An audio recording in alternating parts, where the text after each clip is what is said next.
नमस्कार, स्वागत है आपका जस्ट इंडिया में और मैं हूं आपके साथ मुस्कान। रुक करेंगे उन तमाम खबरों का जिनका सरोकार है आपसे। खबरों के प्रायोजक हैं आरोग्य मास्क लगाएं, कोरोना से सुरक्षित रहें।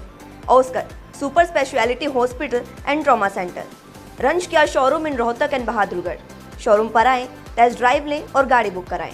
हाथरस गैंगरेप घटना की पीड़िता अब इस दुनिया में नहीं रही, लेकिन उसके लिए इंसाफ लगातार मांगा जा रहा है। इसी कड़ी में हलचल के बीच अब पीड़िता की पोस्टमार्टम रिपोर्ट सामने आ गई है।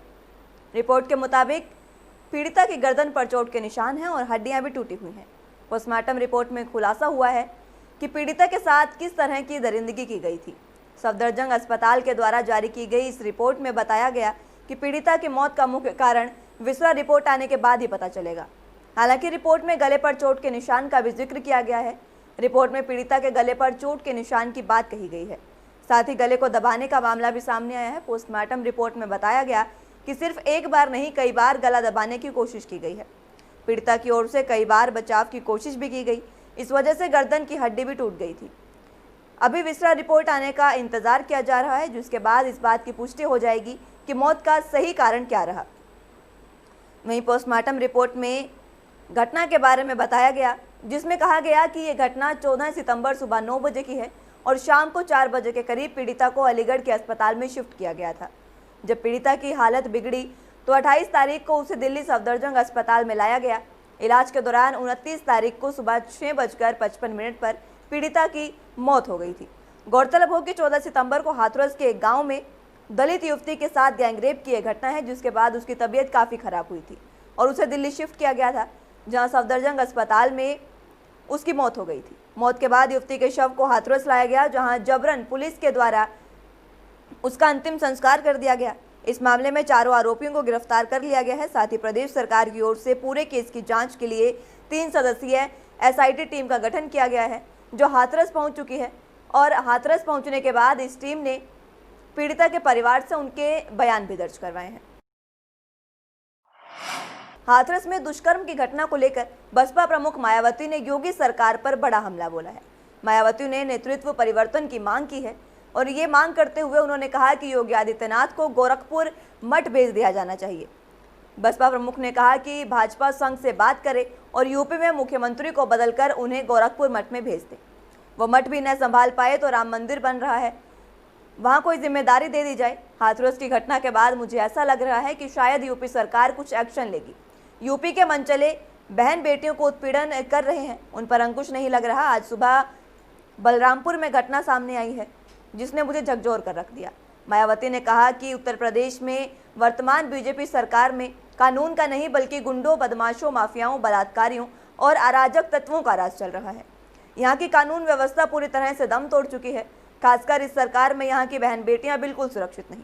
मायावती ने कहा कि आदित्यनाथ योगी को मैं बताना चाहती हूं कि आपने एक महिला के पेट में जन्म लिया है, आपको दूसरे की बहन बेटी को अपनी बहन बेटी समझना चाहिए। यदि आप उनकी हिफाजत नहीं कर सकते तो बेहतर यही है कि आपको खुद ही पीछे हट जाना चाहिए, खुद ही इस्तीफा दे देना चाहिए। मायावती ने कहा कि मुझे 99 नहीं 100% भरोसा हो गया है कि वर्तमान में यूपी के सीएम सरकार चलाने में सक्षम नहीं है। बेहतर यही है कि आप या तो नेतृत्व परिवर्तन करें, या आप नहीं कर पा रहे हैं तो यहाँ पर राष्ट्रपति शासन लगवाया जाए। कम से कम उत्तर प्रदेश की जनता के ऊपर रहम करें, यही मेरी अपील है। निर्भया का केस लड़ने वाली वकील सीमा हाथरस के लिए रवाना हो गई हैं। हाथरस की पीड़िता को न्याय दिलाने के लिए सीमा ने उनका केस फ्री ऑफ कॉस्ट लड़ने का फैसला किया है। हाथरस में वो पीड़ित परिवार से मिलने और बात करने जा रही हैं। सीमा की पीड़ित परिवार से फोन पर हालांकि बात हो चुकी है। इस बीच सुप्रीम कोर्ट में एक जनहित याचिका दाखिल की गई है। जनहित याचिका में मामले में जांच केंद्रीय जांच ब्यूरो या एसआईटी से कराने की मांग की गई है। याचिका में जांच की निगरानी सुप्रीम कोर्ट या हाई कोर्ट के वर्तमान या रिटायर्ड न्यायाधीश से कराने की मांग की गई है। जनहित याचिका सामाजिक कार्यकर्ता सत्यम दुबे, अधिवक्ता विशाल ठाकरे और रुद्र प्रताप यादव ने दायर की है। याचिकाकर्ताओं ने शीर्ष अदालत से निष्पक्ष जांच के लिए उचित आदेश पारित करने का आग्रह भी किया। साथ ही अपील की गई कि या तो इस मामले की जांच सीबीआई से कराई जाए या एसआईटी द्वारा इसकी जांच हो। याचिका में कहा गया कि जांच की निगरानी सुप्रीम कोर्ट या हाई कोर्ट के वर्तमान या रिटायर्ड न्यायाधीश से कराई जानी चाहिए। इसके अलावा जनहित याचिका में कहा गया कि उत्तर प्रदेश में मामले की जांच और ट्रायल निष्पक्ष नहीं हो पाएगा। इसलिए इस मामले को दिल्ली स्थानांतरित किया जाना चाहिए। याचिका में कहा गया कि पीड़िता के साथ पहले दुष्कर्म किया गया और फिर बेरहमी से मारपीट की गई और एक मेडिकल रिपोर्ट के अनुसार उसकी जीभ भी काटी है और उसकी गर्दन और पीठ की हड्डियां आरोपियों ने तोड़ दी है, जो उच्च जाति के थे। इसके बाद पीड़िता ने दिल्ली के सफदरजंग अस्पताल में दम तोड़ दिया। उत्तर प्रदेश में हाथरस के बाद अब बलरामपुर जिले में दलित युवती से गैंगरेप की घटना सामने आई है। 22 साल की कॉलेज छात्रा को किडनैप कर इंजेक्शन लगाकर बेहोश किया गया और फिर 2 आरोपियों ने दुष्कर्म किया। लड़की की हालत इतनी बिगड़ गई कि उसकी मौत हो गई है। पुलिस ने साहिल और शाहिद नाम के आरोपियों को गिरफ्तार कर लिया है। इनके खिलाफ गैंगरेप और हत्या का केस दर्ज किया गया है। वहीं बता दें कि युवती कॉलेज की फीस जमा कराने के लिए मंगलवार सुबह 10 बजे घर से निकली थी। शाम तक नहीं लौटी तो घर वालों ने फ़ोन किया, लेकिन फ़ोन बंद था। शाम करीब 7 बजे युवती गंभीर हालत में रिक्शा से घर पहुंची। उसके हाथ पर कैनुला लगा था, बेहोशी की हालत में थी और बोल भी नहीं पा रही थी। परिजन तुरंत डॉक्टर के पास लेके गए। फिर डॉक्टर के कहने पर लखनऊ ले जा रहे थे, लेकिन रास्ते में ही युवती ने दम तोड़ दिया। लड़की की मां ने बताया कि बेटी कॉलेज से लौटी थी। रास्ते में कार में आए 3 से 4 लोगों ने उसे अगवा कर लिया और नशे के इंजेक्शन देकर दुष्कर्म किया। आरोपियों ने बेटी की कमर और पैर भी तोड़ दिए, इसलिए न तो वो खड़ी हो पा रही थी और ना ही बोल पा रही थी। बस इतना ही वो आखिरी समय में कह पाई कि पेट में बहुत तेज जलन हो रही है और हम मर जाएंगे। पुलिस का कहना है कि वारदात एक किराना स्टोर के पीछे के कमरे में हुई है। पीड़िता की सैंडल उसी कमरे के बाहर मिली है। दुकान मालिक ही घटना का मास्टरमाइंड बताया जा रहा है। आरोपियों ने दुष्कर्म और मारपीट के बाद पास ही के डॉक्टर से पीड़िता का इलाज कराने की भी कोशिश की थी। वहीं सूत्रों के मुताबिक अंतिम संस्कार में पुलिस ने एक बार फिर से हाथरस मामले की ही तरह जल्दबाजी दिखाई है। बलरामपुर की पीड़िता का अंतिम संस्कार भी भारी पुलिस बल की तैनाती में मंगलवार रात को ही करवा दिया गया। ये बात भी सामने आ रही है कि पुलिस ने मामला दबाने की भी कोशिश की। हालांकि दूसरी ओर लोगों का कहना है कि पीड़ित परिवार की सहमति से ही पीड़िता का अंतिम संस्कार किया गया। उत्तर प्रदेश के आजमगढ़ जिले में भी 6 साल की बच्ची के साथ दरिंदगी करने का मामला सामने आया। घटना जयनपुर कोतवाली क्षेत्र के एक गांव की है। यहां 6 साल की बच्ची के साथ पड़ोसी युवक ने टेंट की दुकान में ले जाकर उसके साथ जबरन रेप किया। मामले में पुलिस ने केस दर्ज करके आरोपी को गिरफ्तार कर लिया है। पीड़ित बच्ची की हालत नाजुक है, उसे अस्पताल में भर्ती करवाया गया है। पीड़िता की मां ने बताया कि बच्ची अक्सर पड़ोसी के घर खेलने जाया करती थी। बुधवार को पड़ोसी युवक बच्ची को बहला फुसलाकर घर से दूर अपने टेंट की दुकान में ले गया, जहां बच्ची के साथ उसने इस घिनौनी वारदात को अंजाम दिया। उसके बाद घर आकर बच्ची के कपड़े भी ले गया। आरोपी ने तर्क दिया कि बच्ची मेरे घर पर ही नहाएगी। बच्ची आरोपी के घर वालों से काफ़ी घुली मिली थी, इसीलिए कुछ भी गलत नहीं लगा। मां ने कपड़े दे दिए, लेकिन जब बच्ची नहाकर वापस आई तो वो खून से लथपथ थी।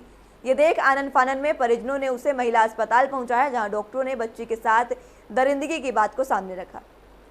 बच्ची की हालत नाजुक बनी हुई है। पुलिस अधीक्षक सुधीर कुमार का कहना है कि आरोपी युवक पड़ोस का ही रहने वाला है। बच्ची अक्सर उसके घर पर खेलने जाती थी, जिसके बाद उसने बच्ची को बहला फुसलाकर उसके साथ दुराचार किया। फिलहाल आरोपी को गिरफ्तार कर लिया गया है। हाथरस गैंगरेप कांड की आग अभी ठंडी हुई भी नहीं थी कि यूपी के बुलंदशहर से बलात्कार की खबर ने देश को एक बार फिर से झकझोर दिया। आरोप है कि नाबालिग किशोरी के साथ अपहरण के बाद दरिंदे ने रेप की वारदात को अंजाम दिया है। पुलिस ने एफआईआर दर्ज कर ली है। हालांकि आरोपी अभी भी पुलिस की गिरफ्त से बाहर है।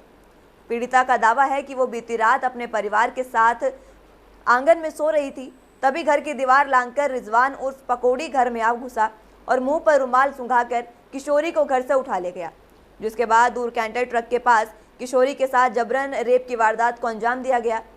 किशोरी शोर न मचा सके, इसलिए उस दरिंदे ने किशोरी के मुंह में कपड़ा ठूस दिया। वहीं जैसे ही घर से किशोरी गायब होने की जानकारी परिजनों को हुई, वो गांव वालों के साथ किशोरी की खोजबीन में जुट गए। परिजनों का दावा है कि किशोरी कैंटर के पास पड़ी थी और आरोपी उस समय उसके साथ जबरन रेप कर रहा था। वहीं एसएसपी का दावा है कि घटना के बाद मौके पर पुलिस अफसर गए हैं और जांच भी की। पीड़िता की तहरीर पर एफआईआर दर्ज कर ली गई है। आरोपी की गिरफ्तारी के प्रयास भी जारी हैं। मैंने ना देखा, मतलब हमारे बरामदे में हम सभी सो रहे, वो दीवार दागता आया। पहले उसने लाइट बंद करी, ऊपर जो खंबे पे जल दी, फिर उसने मुंह पर रुमाल लगाया, नशे में बेहोशी हालत में उठा के लेगा मुझे, वो घर से बाहर निकाल के गेट खोल के। फिर मतलब बाहर कैंटर खड़ा था, मतलब खेत में। उसके बाद में वो कैंटर की साइड में उसने मेरे साथ बुरा काम भी करा। बोल रहा था कि तेजाब डाल के तेरे मुंह पे जला दूंगा। अपनी 14 वर्षीय बेटी के साथ रेप करने के संबंध में एक तहरीर थाने पे आज शाम को 4:26 पे दी गई, जिसमें उनके द्वारा बताया गया कि उनका पड़ोसी लड़का रिजवान है जो लगभग 20 साल का है। उसके द्वारा रात में उनकी बेटी के साथ रेप किया गया। दिन भर ये लोग आपस में शायद पंचायत आदि करते रहे। शाम को 4:26 पे पहली सूचना थाने पे मिली। इस सूचना पर तत्काल क्षेत्राधिकारी इंस्पेक्टर ककोर मौके पे गए। कोरोना काल में लोगों की सेवा करने वाले डॉक्टरों को जस्ट इंडिया और माइक्रोन द्वारा सम्मानित करने का सिलसिला जारी है। सोशल डिस्टेंसिंग को देखते हुए अलग अलग चरणों में यह कार्यक्रम रखा गया।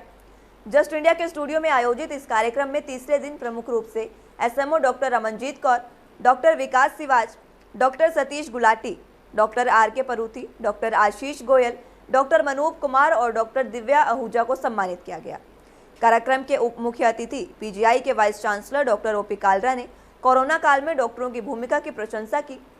साथ ही डॉक्टरों ने कोरोना काल में किन परिस्थितियों में मरीजों का इलाज वो कर रहे हैं, इस संदर्भ में भी अपने अनुभव साझा किए। जस्ट इंडिया के editor in chief Shiv Kumar Sharma और माइक्रोन कंपनी की वाइस चेयरमैन श्रीमती पूनम विग और श्रीमती निदीमा विग ने मुख्य अतिथि पीजीआई के vice chancellor doctor OP Kalra को सम्मानित किया।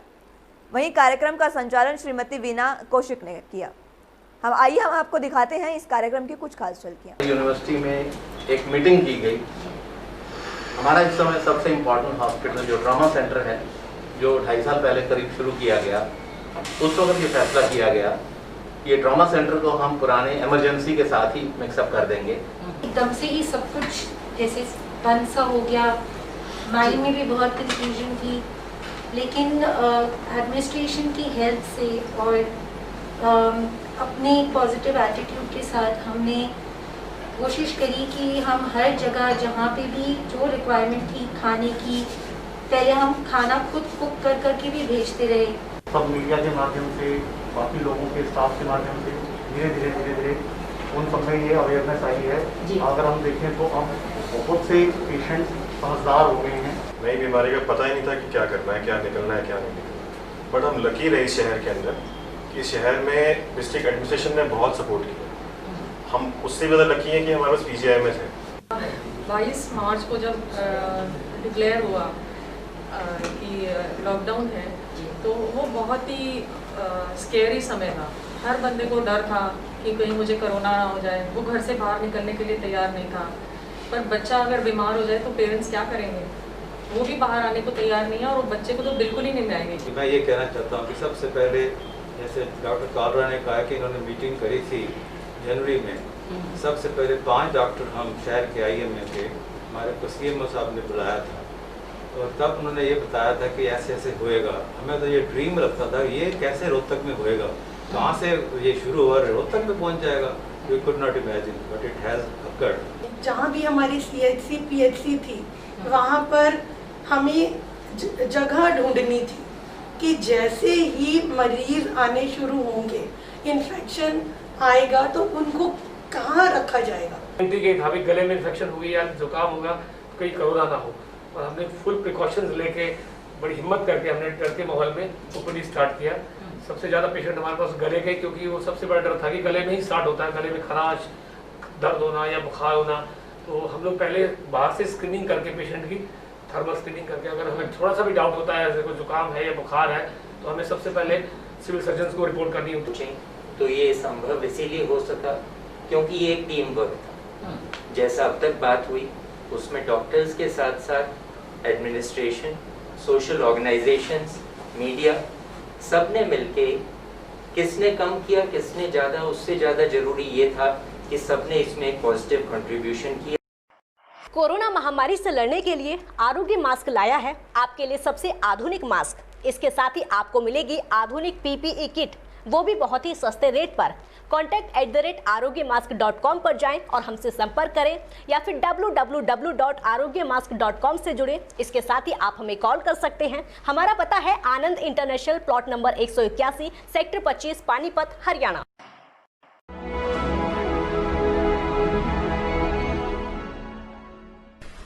चाचा, आपने नया घर बनवाया है तो घर की छत पर कौन सी शीट लगवाई है?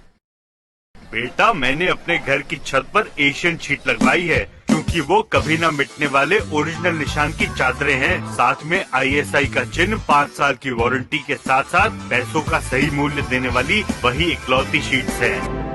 क्योंकि नाम नहीं, पहचान जरूरी है। फिलहाल के लिए इतना ही। जुड़े रहिए जस्ट इंडिया के साथ। नमस्कार।